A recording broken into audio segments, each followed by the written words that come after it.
और राइस्टार दोनों जिगरी यार, इतने गरीब कि हर रोज गांव के बाहर भीख मांगकर ही पेट भरते। गांव वाले ताना मारते, देखो दो भिखारी फिर आ गए। ये बात दोनों को अंदर तक चुभती। रात को सो भी नहीं पाते, बस यही सोचते कि गरीबी से निकले कैसे। एक शाम ठंड तेज थी, अंधेरा गहराता जा रहा था और उसी वक्त उनकी बाइक रास्ते में खराब हो गई। बहुत कोशिश की पर ठीक नहीं हुई। मजबूर होकर वे रात बिताने के लिए कोई जगह ढूंढने लगे। काफी अंदर जंगल में पहुंचे, तभी ज्ञान भाई की नजर किसी चमकती चीज पर पड़ी। दोनों पास गए और देखते ही उनकी सांस रुक गई। वह एक सोने की खदान थी। दोनों की आंखें चमक उठी। वहां से थोड़ा थोड़ा सोना उठाया और जाते वक्त खदान के मुंह पर एक बड़ा पत्थर लगा दिया ताकि कोई चोरी न कर सके। उस रात उनकी जिंदगी बदल चुकी थी। कुछ ही दिनों में दोनों ने मिलकर सिर्फ सोने की कारें बेचने वाला एक बड़ा शाही कार शोरूम खोल दिया। अमीर सेठ लाइन लगाकर आते, सोने की गाड़ियां खरीदते और गांव वाले जो कभी मजाक उड़ाते थे आज उन्हीं से भीख मांगने आने लगे। दोनों अपनी किस्मत पर खुश थे, पर उनकी खुशियों पर किसी और की नजर पड़ चुकी थी। गांव का सबसे खतरनाक गुंडा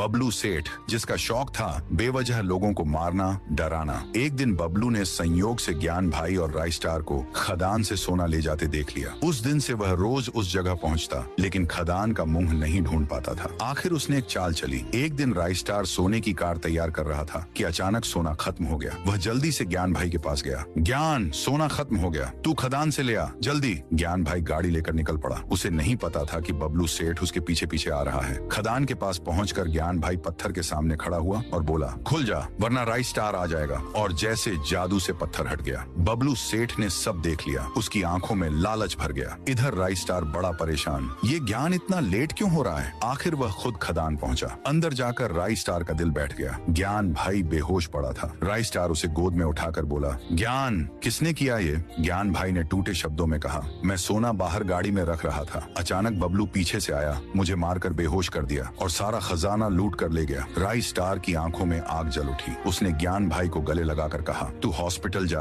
और बबलू को अब मैं देखता हूँ। उधर बबलू अपनी हवेली में नाच रहा था। अब मैं भी राइस्टार जैसा अमीर हो जाऊंगा। पर उसे नहीं पता था मौत उसके दरवाजे पर खड़ी थी। अचानक एक आवाज गूंजी, बबलू। वह पलटा। राइस्टार सामने खड़ा था। गुस्सा, आग, बदला। बबलू हंसा, क्या रे, मुझे मारने आया है। राइस्टार ने चीख कर कहा, आज तेरा आखिरी दिन है। उसने स्मोक बम फेंका। पूरा इलाका धुएं में डूब गया और जब धुआं हटा बबलू सेठ जमीन पर पड़ा था। राइस्टार जीत चुका था। उसने आसमान की तरफ देखा और बोला, ये बदला ज्ञान भाई के लिए था। और दोस्तों, लाइक और सब्सक्राइब